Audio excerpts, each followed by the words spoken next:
Done and dusted, and after 15 years in the competition, the Gold Coast Suns will head into their first final series under coach Damien Hardwick.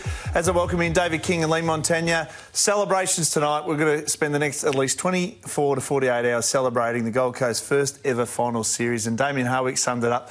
I'm going to get a beer and enjoy this one. He's been to the top of the mountain before. It's going to be a big climb, but they're finally there, Joey. Yeah, congratulations to the Suns. And it was emotional scenes. I mean, how symbolic was it that, it was Jared Witts who kicks the winning goal. It was their biggest win in club history, the 95 points. So it was an emphatic victory. The scenes were terrific, and they've been through a lot of hard yards. I mean, 15 years in the competition. They haven't been relevant for a lot of it, let's be honest. And Damien Hardwick came to this club, and all of a sudden they have spiked, and they are coming with a bullet. They've still got so much young talent, either not playing or coming through the draft, but this is their time now. They should enjoy it and embrace it. Love the way they went about it. And I loved, Kingy, that they didn't try and flirt with any of the form. They just said, we're just going to let it rip and just go and play our best footy, and whatever comes of it will be. But they are playing finals, so well done. A lot of people have given a lot to this football club over the years to just get them to this point. And I think it's important you recognise Guy McKenna and Rodney Eden-Stewart, who gave their all to try to have what Damien Hardwick is experiencing right now. Good call. That very first opportunity. And it hasn't happened alone. Mark Evans has gone up there and been that steady hand in the background. Simon Fitzgibbon, Craig Cameron. Guys like Hayden Hill, who went from Richmond, followed Dimmer up there to do the numbers. Mark Opie, who we all know and love, the cultural advisory calls himself. But then there's the assistants who are hard to get at some of these interstate clubs. Yep. And guys like Sean Grigg and Josh Drummond and Brad Miller. So I think it's a full club thing. Wayne Campbell, who's so good to us here at Fox Footy. So I look around the edges when these sorts of things happen, and it's not just the playing group. You have to have all your ducks in a row. You have to be all in sync with every decision you make, and they've made some good decisions, and none better than Damien Hardwick. That's spot on, Joey, what you just said. This is a guy who's coached 350-odd games of AFL footy, and he knows September as good as anyone. Now, no one will give him a chance next couple of weeks or to get past that first week, and they're probably right. But you just know that he'll have something up his sleeve. He'll sell a message, he'll sell hope, and who knows, they're in the 8. Well, 1 in 8 chance, as he said before. And Joey, disappointing because we've got the top 9 up. So Luke Beveridge, he would have cracked a beer 5 minutes into that first quarter and gone, yep, done and dusted. So it's been a long year. We know that extended game stretched it out a little bit more tonight, but that is a great sign that Gold Coast are in. It is. And the percentage got boosted. Not that it mattered, but in the end, they clearly were going to cover the Hawthorn percentage. And pretty early on in the game, we knew that they were going to finish 7th and head over to Fremantle and Hawthorn and get the Giants. So that's been finalised, and we know the top 4 has been locked in, and those 2 qualifying finals are going to be something special. Look at that ladder, Joe, and I keep coming back to your words about 6 weeks ago. Everyone's best is capable of anything, right? Yep. But not often do you get to play your best. And all of those teams, if you just look at them individually in your mind's eye, say, OK, what's the Gold Coast best look like? What does Hawthorn's best look like? They're all scary propositions. Yep. It really doesn't matter the ranking or the settings. Obviously, home ground helps, double chance obviously helps. But they can all play scary football on their given day. 100%. Yep. No Anyone can win this first week. Yep. And speaking of first week, let's head into the newsroom with Johnny Ralph. So the finals fixture has landed. What's it look like week 1, Johnny? Hello, guys. Yeah, those 4 finals are locked in, and there are so many mouth-watering contests. So we already knew about the qualifying final. The AFL has locked in and front-loaded those 2 qualifying finals. They are Adelaide and Collingwood at 7:40pm Australian Eastern Standard Time. At Adelaide Oval on Thursday, Geelong, Brisbane at the MCG on Friday at 7:40pm Australian Eastern Standard Time. And these are the 2 elimination finals. GWS Hawthorn, NG Stadium, 3:15pm Saturday. That will allow Hawthorn to fly home before that curfew and get potentially a 6-day break. And then if they win, and then the second elimination final, Fremantle versus Gold Coast, 7:35pm Australian Eastern Standard Time, 5:35pm local time. So a tough road ahead for the Gold Coast. One of those elimination final teams is going to have to play off a 6-day break against a rested rival. The Suns have never beaten the Dockers at Optus Stadium in 3 attempts there, but only Charlie Ballard out of their very best side. They're locked, they're loaded. If you're going to take on Brayshaw and Sarong and Young, you want to do it with Matt Rowell and, of course, Tuke Miller and the superstar in Anderson. There's going to be some incredible contests there. Finally, the finals are upon us. Yeah, it's exciting. We looked at the finals and we were just mapping it out. We've been mapping it for about 4 weeks, how it's going to land, and finally here. So as we look at the graphics, it shapes up to be a cracker on Thursday, Friday for the top 4 qualifiers. And I think the way it's shaped out tonight, Hawks are probably pretty happy to go to NG Stadium as opposed to Perth and then the Gold Coast. That's a tough trip to Fremantle, but as you said, Kingy, if they play their best footy, they've got their chance. Well, look at the whole lot of them, really. I mean, there's some anger in that Thursday night clash. I mean, these are two teams that have built a bit of a rivalry over the last few weeks in particular. Geelong and Brisbane fascinates me. I personally think the winner of the grand final comes from the winner of this game. Get the week off, get to rest and just assess what's coming. And Geelong were 4 goals up halfway through the prelim last year, and everyone forgets that the Max Holmes injury, when he went off, it changed the course of the game. So that'll be an absolute belter. So Thursday, Friday night gets us off to a flyer. I think those first 3 are genuine toss-of-the-coin games. I could easily see Collingwood going over and ambushing Adelaide first final. Geelong, Brisbane, flip a coin. The Hawks, similar, as you just touched on, they'd be confident going up to NG Stadium. And then, as you touched on, Fremantle are probably the biggest favourite of all those games, but there's a lot of pressure now on Fremantle with expectation as favourite at home. And you've got a Gold Coast team now chock full of confidence with nothing to lose that can go over there and throw their best punch. So who knows? So can't wait for that to start next week. Yep, nothing to lose, as you mentioned, going to Perth. But tonight, it was everything on the line. So they had to get it done, regardless of what Essendon put out on the park. So 95 points. Ben King kicked 7 goals, 1. Matty Rowell, 31 disposals, 2 goals. And Noah Anderson, 3 goals and 34. So if there was any case of Dimmer putting him around cotton wool and going, right, we're going to sub these boys out, well, he wasn't having any of that, was he, in terms of their output early in this game? No, Noah Anderson thought, you know what, I might need the 3 votes in a couple of weeks. So I'm just going to get more than Rowell as a starting point and then go from there. He was unbelievable. What did he kick? He kicked 3 in the end. Highest rated game of his career. Yeah, 12 clearances. I mean, you haven't seen him do that for a while. Look, it's against Essendon, so you've got to temper it a little bit, but they did put on a show. The amount of games that Rowell and Anderson are going to get 3-2 is going to be incredible, and there's no doubt this will be the same. But again, it started around the stoppage. We just mentioned the 2 boys, Anderson and Rowell, and some of their goals coming out of centre bounce were incredible. I mean, we've seen this all year long, but the ruck work from Witts there to flip it over the back to Rowell, and then again, Anderson coming through. I mean, this is their point of difference. The strength in the centre bounce and the midfield group they've got, led by the ruckman Jared Witts with Touk Miller in there, Bailey Humphrey pinch hitting through there.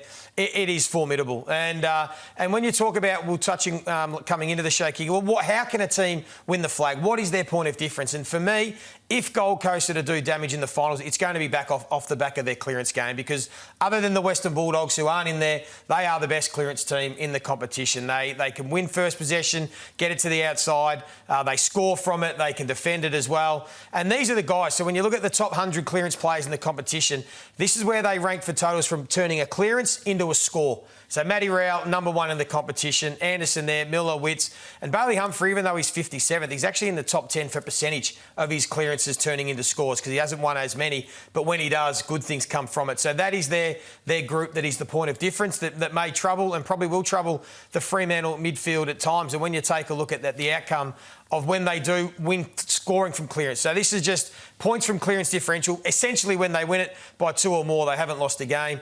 There's one game where they outscored the opponent by 1 point, but the rest, when they've lost points from clearance, they've lost the game. So it has to start for the Gold Coast Suns in around the contest and clearance, and that can give them a great opportunity. I'm glad you put Bailey Humphrey in there. You mentioned he's a bit of a diamond in the rough, isn't he? He's just a bit different to them. He's got so much upside, but he's something they can throw in there to try and just change it up, and we know he can go forward and hit the scoreboard. I think Matt Rowell's set a template for every clearance player in the competition. It doesn't matter what you are, it's what you've got to get to. And we showed the transformation of Matt Rowell, 2 or 3 weeks ago on first crack. Yeah. And to see that number 1 in the competition, I mean, the rewards are there. You become a totally different player. You become an offensive juggernaut. And he's changed.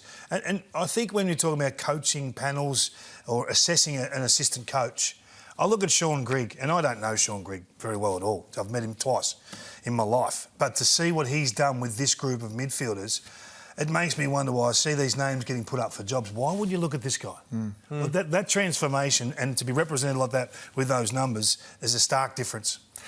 Well, Kingy, let's touch on the experience, because Gold Coast played their first final series. You want to bring players into your club that have played finals. Daniel Rioli comes into this football club, and tonight you want to just talk about his impact and what he can do going forward. Yeah, and there's no secret to Damien Hardwick saying, OK, we need 2 quality half-back flankers. We're going to get Noble and we're going to get Rioli. Rioli's the classy one. Rioli's the one that was always going to cost him a bit more, but he does things like this.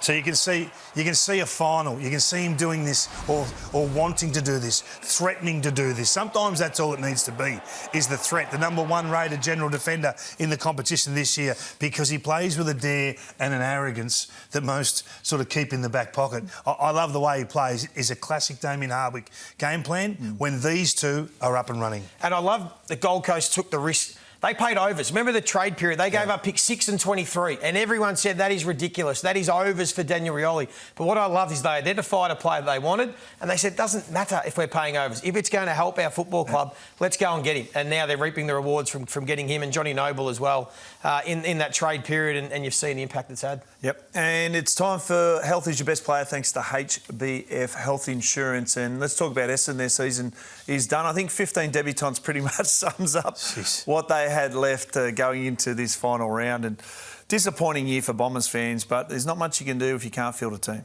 No, it was, in the end, a nothing year. I mean, they've been able to blood some youngsters. How many of them are going to be in their best team next year if they're all fit and healthy? Probably not many, but they've unearthed a couple and they'll continue to give some opportunities, and a few have really shone brightly, but that's up to their off-season, how well they recover and the health of the group and the fitness program they go through. How hard can they go with the group fitness-wise over pre-season if they all break down? And a lot of them are recidivists. They break down a lot, the same guys. So it's a real balancing act for this football club in the next pre-season, how they can get their best team out there. Yeah, I look at that, the debutants, right, and we say, OK, those 15 and they've had no luck.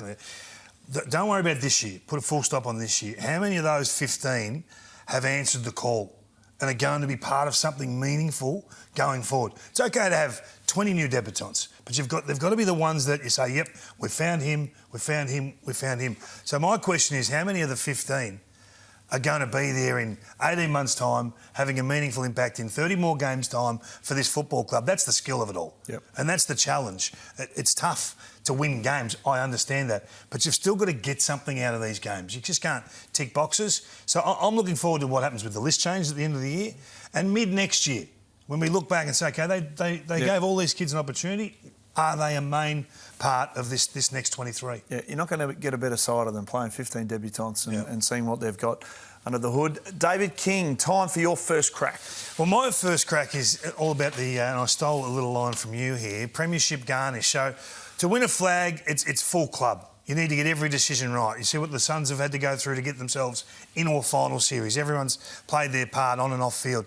Premiership garnish is that last couple of guys you go after to make a difference. The last trade you make or the big trade acquisition you make. And there's some of the names. There's 14 players that are still up and rolling in this final series that can make a meaningful change. You know, the Crows have got the Peatling, Cumming, Neil Bourne, 3 of them there. So they've gone from 15th to 1st. No surprise they've improved so dramatically. Collingwood, Houston. Is Houston going to pay them back in a final series? So if he does, all's forgiven through the home and away. Tom Boyd style, right? They just move straight past the trauma of home and away and get straight to the end point.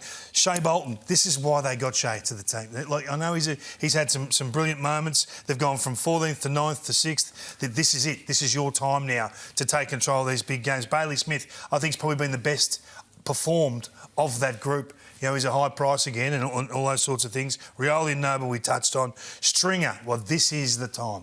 This is the moments they've been waiting for this guy. He's a bit of a different story. Never recruited to kick 50 during the home and away. But when they need him halfway through a game, late third quarter, you know, arm wrestle going on, hey, Jake, we just need you. And he'll pay the bills if he can do that. And Barras and Battles changed their whole defensive 50 profile. Against the top 8 teams last year, the D50 was rated 14th. This year, it's top 5. So they've been able to do it quickly through those guys. And pretty much all of those teams have improved their ladder position by their acquisitions. So I just think the Premiership garnish, and we'll sit back in 4 weeks' time and say which ones really worked. Which ones really had... Who was the Joe Danaher of this group? Who was the Josh Dunkley of this group? Who was the Frampton or the Bobby Hill who won a Norm Smith? Who is that of this group? Because one of them is going to do it. Maybe 2 or 3 of them might do it. But one of them will be standing there with the Premiership Cup and say, gee, that was a good decision by whoever from whatever club. Yep, I like it. I like it a lot. I love that fact that... Who will it be, boys? Have a stab. I think we're going to sit back and go, the Bailey Smith recruit, the risk they took to go after Bailey Smith, not only, he could end up winning a Brownlow and a Premiership. And you go, seriously, how perfect a year, typical Geelong, like how, we may never see how him perfect a year could it be for the game? He just drops it and just walks away. The garnish is gone. That's where I'm looking. That's where I'm looking. All right, now. Garnish, all right. Yeah, I love the. You know I love my food. That was easy to come up with. Who'd you say? Did you give me a name? I was actually going to go to Bailey, to be fair. But I'm actually looking forward to Dan Houston. Yeah, good. Because I like the fact, he's been much maligned. Puts that aside, fresh start. Dimmer said, new season ahead. Let's go. Time for my first crack. 4G. Need 4G to make... 4G. So the Hawks, they go to NG, then they go GGG, 4 Gs. They get 3 home finals after their first week if they can get through. Have a look. You finish in 8th spot, and guess what happens? So that's Collingwood obviously losing to Adelaide. Then they play them the second week at the MCG. And then they get that's Geelong beating Brisbane first week of finals. Correct. Jeez. And then they go to the MCG, and then they go to the big dance at their home ground. So you think falling into 8th spot's worked in their favour? I cannot believe how much it's worked in their favour. Well, they didn't want to go to Fremantle. They didn't want to go to Perth. They go to Sydney. They play the Giants, who I think they're a massive chance to beat, and then they go home final from 8th spot. Ralphie gives us the fixture and you give us the results. Unbelievable. Nostradamus, have a look at it. But on the flip side, if they did finish in 7th spot, like the Gold Coast, if we're talking flight path, my first flight path, that's smooth, we're landed. Yep. There's that much turbulence on that one. Yeah. Charlie, strap yourself in. There's oxygen mask coming down. That is a hard way to land, if you look at that. I can't believe Dicko's nailed the ladder predictor. The finals.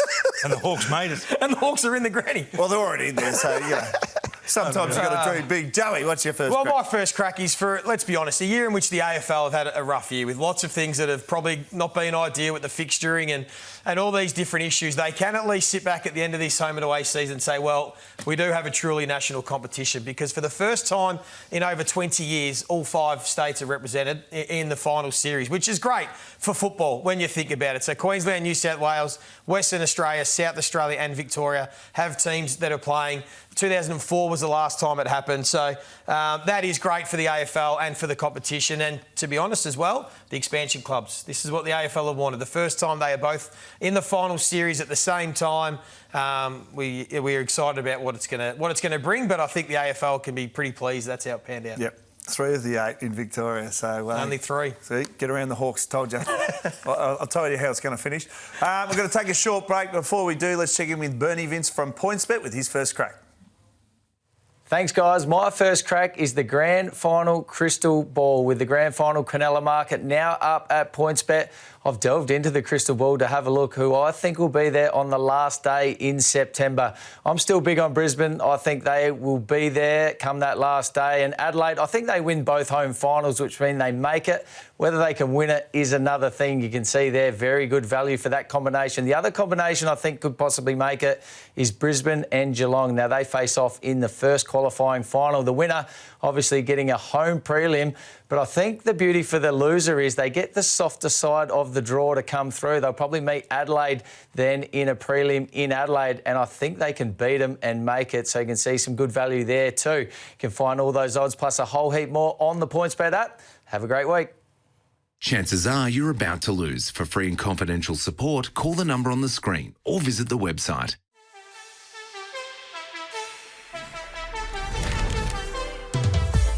Well, there we have it. Damien Hardwick. He's walking into the final press conference of the home and away season as he launches into finals. Let's hear to Dimmy. You're a very happy man.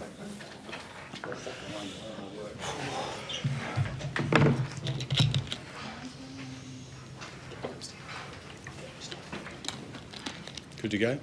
Oh. Far away, guys. How are we feeling, Dimmer? Yeah, relieved. I think it's, not gonna lie, it's been a pretty hard 3 weeks, to be honest. We've had some moments in our footy club that, you sort of struggle with and you move through, and obviously then some losses along the way. So, look, I'm really proud of the way the players responded. We really did put it on our leaders and our playing group to respond, and, we had a couple of disappointing weeks there the week previously, and You know, they responded quite well, started well, which is really important against a side that you don't really want to give an even break to. So I thought Noah and his team did a terrific job stepping up and responding, which is important. So you're going to sort of leave it to them this week? You didn't need to motivate them? Is that how it played out?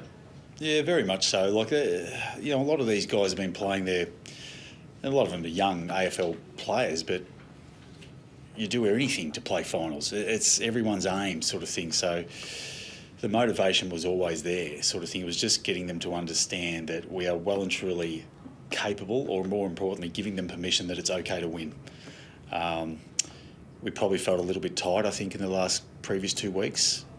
Didn't handle our moments as well as probably what we should, but I thought we put that to bed tonight. Sort of got the monkey off our back a little bit, I would say. And yeah, Noah and his group really took charge, and I thought led from the front and got the result we were after.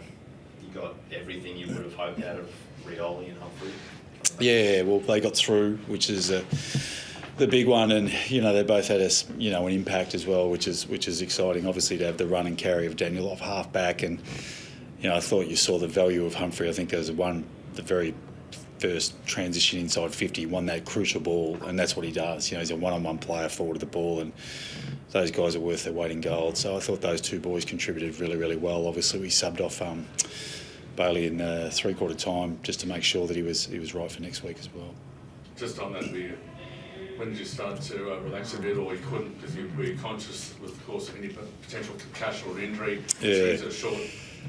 Well, it's one of those ones. As a coach, you never really relax because you're sort of worrying about what the game looks like first and foremost, but then you're also worried about your personnel out there. You know, the game was obviously, you know, over at three-quarter time, but then you just got to play the game throughout, and then we wanted to manage a couple of players here and there. So it's always difficult, and you're always holding your breath. There's no question about that, but we got through relatively unscathed, which is good.